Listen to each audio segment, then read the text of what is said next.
এই শাঁখা সিঁদুর, এই স্ত্রীর চিহ্ন, এই সিঁদুর সব কিছু হেসে উড়িয়ে দিতে পারবি, তাই তো?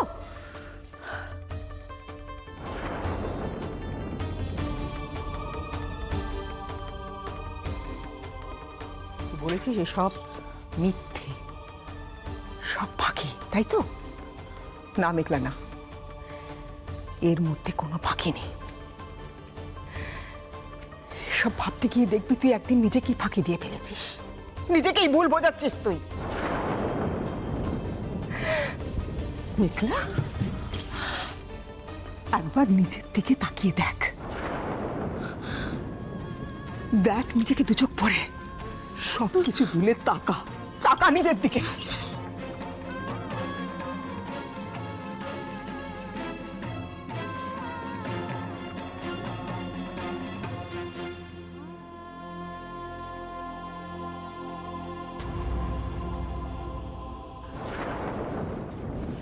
কি হলো, চুপ করে রইলি কেন?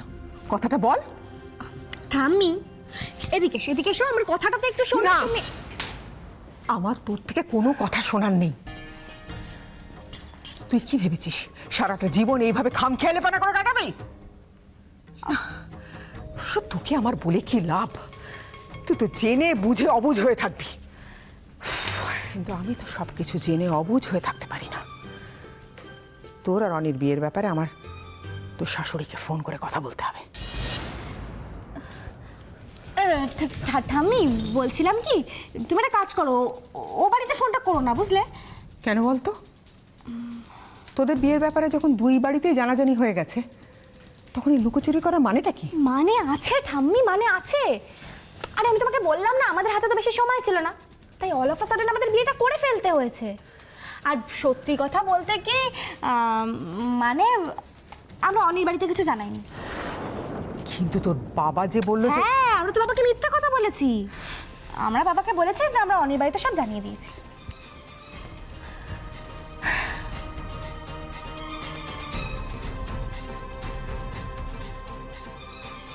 তুই মিথ্যে বলেছিলি? ঠাম্মি, মিথ্যে বলা ছাড়া তো আমাদের হাতে কোনো উপায় ছিল না। কি করবো বলো তো, বাবা যেখানে স্ট্রিক্টলি বলে দিয়েছে যে অনির বাড়ি থেকে পারমিশন না নিলে বিয়েটাই হবে না। আচ্ছা, এবার তুমি আমাকে একটা কথা বলো, যদি অনির বাড়ি থেকে কেউ আপত্তি করতো, বিয়েটাই তো হতো না, তখন আমার মায়ের কি হতো বলো তো? তাই বলে বিয়ের মতন একটা পবিত্র সম্পর্কে তুই মিথ্যে দিয়ে শুরু করলি? ঠাম্মি,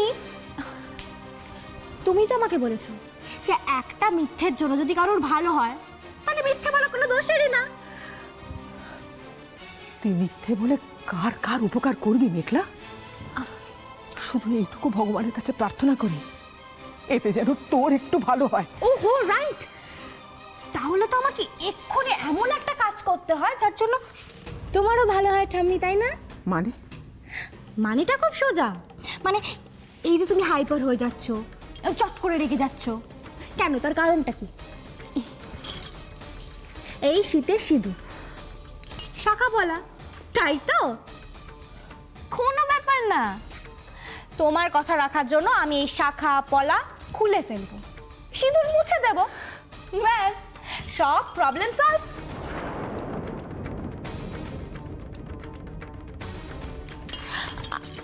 কি বলছিস তুই মেঘলা? সিঁদুর মুছে ফেলবি? প্রজাপতি ব্রহ্মাকে সাক্ষী রেখে বেদ মন্ত্র পড়ে সিঁদুর পরানো হয়, গাঢ় বন্ধন করানো হয়, তাকে তুই অনায়াসে মুছে ফেলবি? এত সহজ নয় মেঘলা, এত সহজ নয়।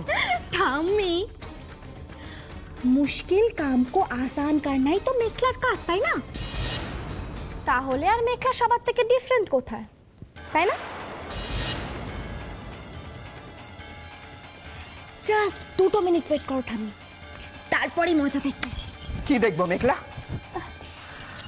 ম্যাজিক। হট করে তুমি দেখবে তোমার সেই পুরনো মেঘলা আবার তোমার কাছে হাজির। কি?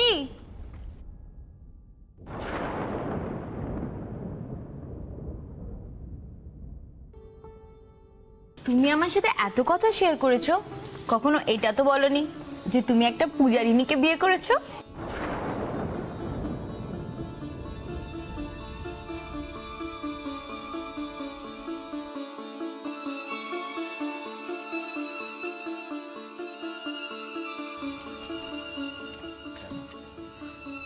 আমি এতদিন পর তোকে নতুন করে কি বোঝাবো বলতে আয়ুষী? এতদিন তো তুই অনেক সহ্য করেছিস, ভালো মন্দ তুই আমাদের থেকে বেশি জানিস। শুধু এইটুকু বলতে পারি, তোর চোখে জল দেখতে আমাদের কারোর ভালো লাগে না আয়ুষী। শুধু চোখের জল, মাঝে মাঝে কি মনে হয় যেন কাকিমণি আমি মানুষটাই বোধহয় ভালোবাসার যোগ্য নই। একটা সত্যি কথা বলবে কাকিমণি, আমি কি এতটাই খারাপ যে আমাকে একটুও ভালোবাসা যায় না?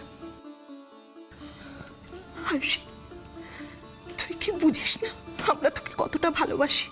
মা কেন তাহলে আমাকে ভালোবাসতে পারেন না কাকিমণি? আমি কি এমন করেছি যার জন্য শুধু অপমান অবহেলাই এবার প্রাপ্য? এটা তোর প্রাপ্য নয় আয়ুষী, এটা সারা জীবন ধরে একটা অলিখিত নিয়ম চলে আসছে। নতুনরা যখন নিজের জায়গা করতে যায় তাদের অনেক লড়াই করতে হয়, ক্ষমতার লড়াই। সবাই শ্রেষ্ঠ হতে চায়। তুই আমাকে দেখ, তোর শাশুড়ি মাকে দেখ, তোর মাকে জিজ্ঞেস করে দেখিস, যখন নতুন বউ হয়ে এসেছিল সংসারে, ওদের অস্তিত্ব বজায় রাখার জন্য কত লড়াই করতে হয়েছে। আর জীবনের দৌড়ে দিদি তো সবার থেকে এগিয়ে। একদম ঠিক। আর তাই র্যাগিং তো ভাই হোনাই বৌদি, বুঝলে, এই যে কলেজ, অফিস, বাড়ি, মানে সব জায়গায় কিন্তু এই ব্যাপারটা ভরপুর ভাবে রয়েছে। মানে ঠিক এভাবেই প্রত্যেকটা সিনিয়রই জুনিয়রদের, মানে আমাদের এই নতুনদের, মানে গুছিয়ে চাটবেই।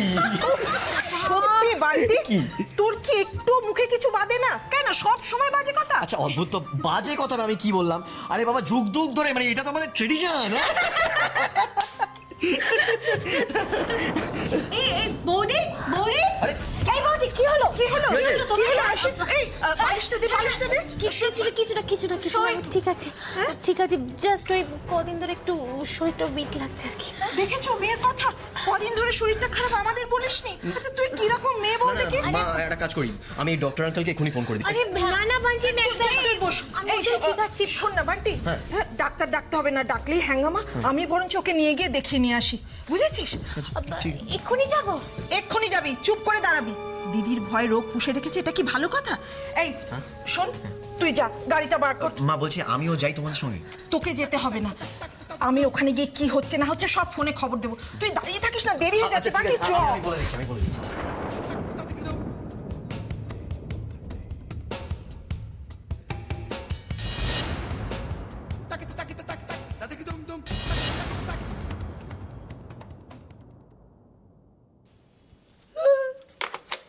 ধুর, ফোনটা করছে না। মানে এটা ইয়ে, মানে একটা আমার, মানে আচ্ছা, যাবার সময় যে ইশারাটা করে গেল, সেটা কি ফোন করবে বলেই করলো? তো আমার তো তাই মনে হলো, ইশারা করে বলে আমি ফোন করবো। আচ্ছা, তাহলে করছে, আমি ভুল বুঝলাম না তো? এই হচ্ছে আমার এক জ্বালা। এক বাড়িতে আছি যেন মনে হচ্ছে বাড়িওয়ালা ভাড়াটে। আশ্চর্য একেবারে, একটা কথা বলার হয় ফোন এসেছে। হ্যাঁ, না, ফোন তো করিনি।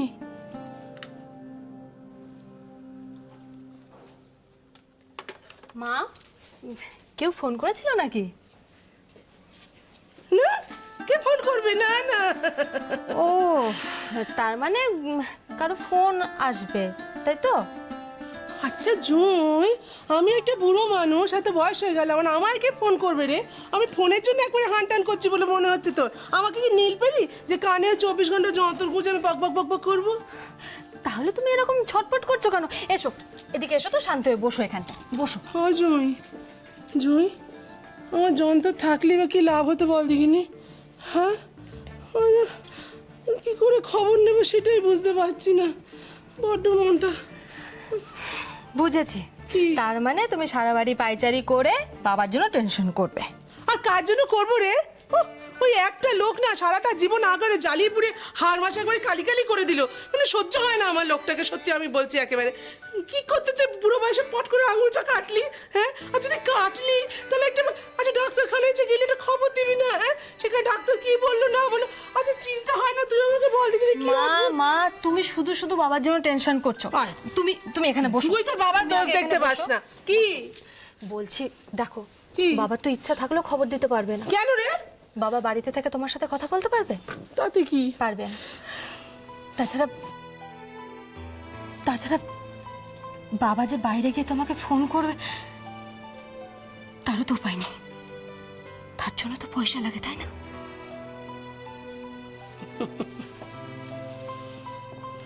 এই দিনটা আমাকে দেখতে হলো বল জুঁই। ওই মানুষটা আর আমার মাঝখানে আজ পয়সা এসে পড়ছে।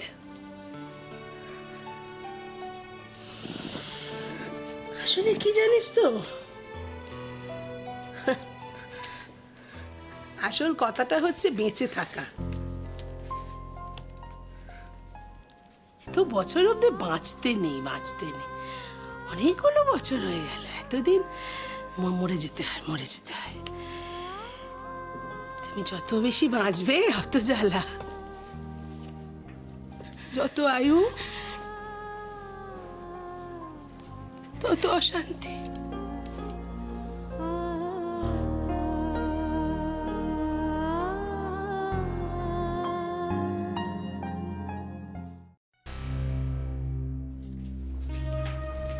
বাবা, হ্যাঁ রে, ডাক্তারবাবু কি বললেন? উর্মিলা বাচ্চা সব ভালো আছে তো, ঠিক আছে তো? মনে হয় ভালোই আছে, এখনো তো চেক আপ চলছে। শোনো না বাবা, কি হলো? বলছি উর্মিলা বেরোলেই তুমি কিন্তু তোমার টিচিংসটা অবশ্যই দিয়ে নিও। হ্যাঁ হ্যাঁ, ঠিক আছে, আমার দেরি হয়ে যাচ্ছে, আমি দোকানে যাচ্ছি। ঠিক আছে, আসবে। আচ্ছা আচ্ছা আচ্ছা তুই যা।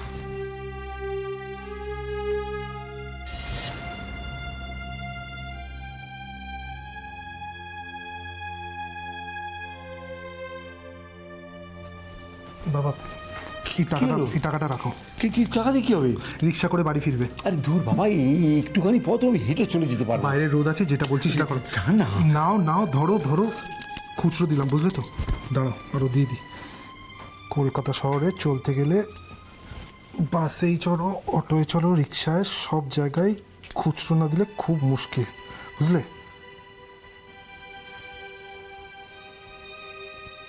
কিছু বলবে?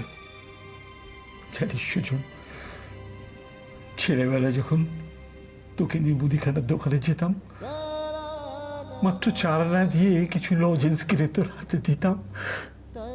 সে লজেন্সগুলো নিজের হাতের মুঠে নিয়ে তুই আধো আধো গলায় বলতিস, এই একটা আমার, এইটা দাদার, আর এই 3টে দিদিদের, অপু, দোয়েল আর রায়। আমার দেরি হয়ে যাচ্ছে বাবা। না রে বাবা, এখনো দেরি হয়নি রে, কিচ্ছু দেরি হয়নি। আজ আমার বড় আনন্দ হচ্ছে জানিস, বড় আনন্দ হচ্ছে। যখন তুই সকালবেলায় নিচে হাতে আমার আঙুলে এই ব্যান্ডেজটা বেঁধে দিচ্ছিলি, আমি খুঁজে পাচ্ছিলাম আমার সেই ছোট্ট সুজনটাকে, সেই হারিয়ে যাওয়া সুজনটাকে। আমি তো জানি রে, আমার সুজন পাল্টাতে পারে না, কিচ্ছু তো পাল্টাতে পারে না। আমার আজ আর কোনো আফসোস নেই রে, কোনো আফসোস নেই।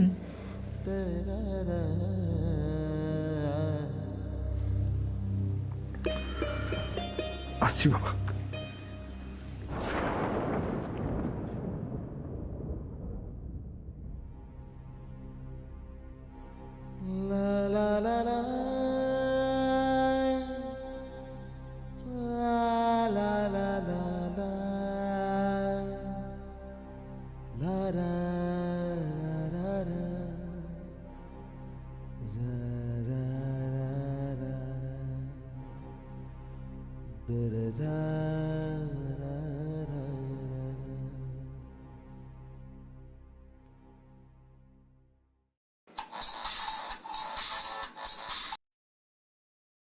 হ্যাঁ বলো।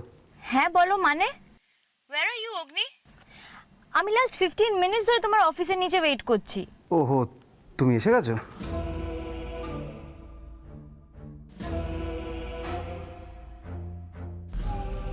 আয়ুষি, কাজটা তুলে দে মা। বাইরের ধুলো থেকে যদি চোখে ইনফেকশনটা বেড়ে যায় তাহলে খুব চিন্তার ব্যাপার। কি যে বাঁধালি না চোখে, সত্যি। কাকিমণি তুমি এত চিন্তা কেন করছো বলো তো? ঠান্ডা লেগে হয়েছে, ভালো হয়ে যাবে। শোন না, আমরা তো ডিসপেন্সারিতে যাচ্ছি, ওখানে গিয়ে একটা আই স্পেশালিস্টকে দেখিয়ে নেবো, কেমন? চোখের ব্যাপার বুঝেছিস, ফেলে রাখা ঠিক না, কি থেকে কি হয়ে যায়। আচ্ছা বাবা, তাই হবে। ও অগ্নি, ইউ আর জাস্ট ইম্পসিবল। ঘড়িটা একবার দেখো কটা বাজে। সরি অ্যাকচুয়ালি একটা ইম্পর্টেন্ট কাজে ফেঁসে গেছে রুবি। আমাকে শপিং করতে নিয়ে যাওয়ার থেকেও তোমার কোনো ইম্পর্টেন্ট কাজ থাকতে পারে অগ্নি? আচ্ছা কাকিমণি, আমরা যাওয়ার পথে অগ্নির অফিসেও যাব না? হ্যাঁ, সামনেই তো অগ্নির অফিস। বলছি যে অগ্নি যদি আমাদের সঙ্গে যেত ভালো হতো না? খুব ভালো হতো। আরে বাবা, সঙ্গে একটা পুরুষ মানুষ থাকলে কত সুবিধা হয় বল দেখি। রুবি, আমি জানি থাকতে পারে না। সো লক্ষ্মী ছেলের মতন ফাইলগুলোকে বন্ধ করো, ল্যাপটপটাকে সুইচ অফ করো আর চট করে নিচে চলে এসো। আমি কিন্তু 10 কাউন্ট করব, তার মধ্যে আসতে হবে, ঠিক আছে? 1 2 3 4।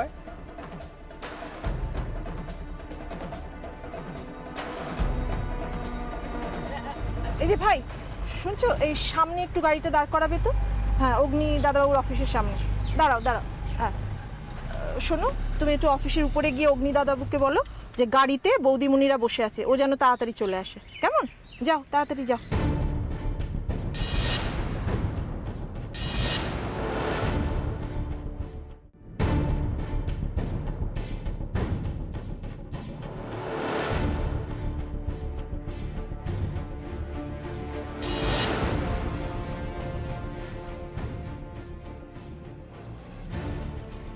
Six, 7, 8 and I knew it, অগ্নি।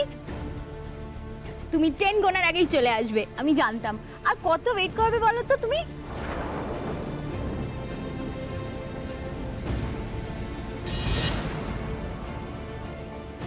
আমি জানতাম অগ্নি, তুমি আমাকে একদম ওয়েট করাবে না। চলো আমরা বেরোই এবার। আর কত লেট করবো বলো? লেটস গো ফাস্ট, চলো।